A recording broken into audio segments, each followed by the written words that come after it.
Why is Ric Flair the greatest wrestler of all time? We all know he is a 16-time world heavyweight champion. But his legacy goes much deeper than that.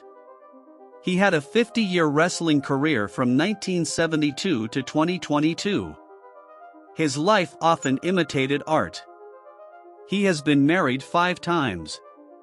Flair infamously broke his back in 3 places in 1975, and was told by doctors he would never wrestle again. However, just 3 months later, Flair proved them wrong, and returned to the ring. As a result of the accident, he did change his wrestling style from a power brawling style, to his more familiar grappling approach he was better known for, as the Nature Boy. Ric Flair began calling himself the Nature Boy in 1978, when he was involved in a feud with the original Nature Boy, Buddy Rogers. Flair won his first NWA Heavyweight Championship from Dusty Rhodes, who was a 3-time NWA Heavyweight Champion.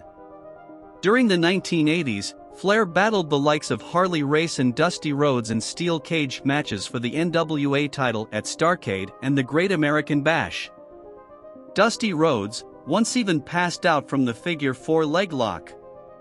In 1985, managed by J.J. Dillon, the Four Horsemen were formed. The faction consisted of Ric Flair, Ole and Arn Anderson, and Tully Blanchard.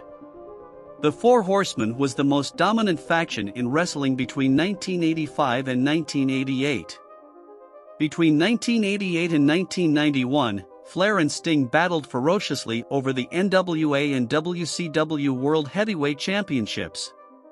Subsequently, Flair left WCW over a contract dispute with Jim Herd and headed to the WWF.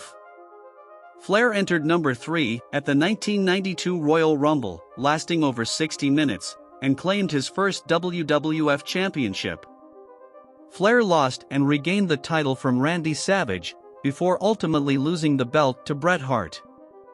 Flair eventually returned to WCW in 1993, winning the WCW title on multiple occasions. In 1996, the New World Order or NWO, which included Scott Hall, Kevin Nash, and Hulk Hogan, invaded WCW. Ric Flair, Arn Anderson, Sting, and Lex Luger battled the NWO and an imposter Sting at War Games.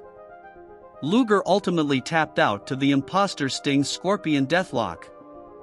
Flair won his last 2 WCW titles in 2000, before the WWF purchased WCW in March of 2001 and closed the doors for good. Ric Flair returned to the WWF as a co-owner in the fall of 2001. In 2002, alongside Batista, Randy Orton, and Triple H, Evolution was formed. Between 2002 and 2005, Evolution dominated the WWE.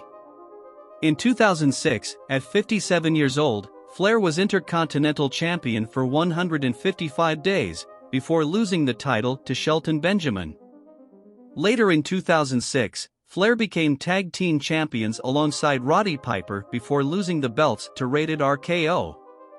A few weeks later, he was the sole survivor at Survivor Series.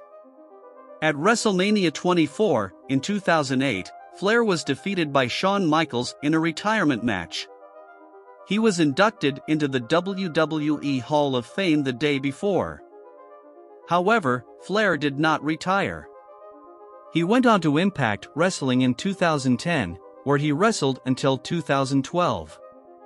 In 2012, he returned to the WWE, and was inducted into the WWE Hall of Fame again, as part of the Four Horsemen. Flair began wrestling on the independent circuit again in 2021, and had his final match versus Jeff Jarrett and Jay Lethal in July of last year. Thus, Ric Flair's Hall of Fame 50-year career was the most unique of any wrestler. He began wrestling in the days of territories, ultimately becoming a fixture in WCW, had extensive runs in the WWE, and was even part of a third promotion in Impact Wrestling.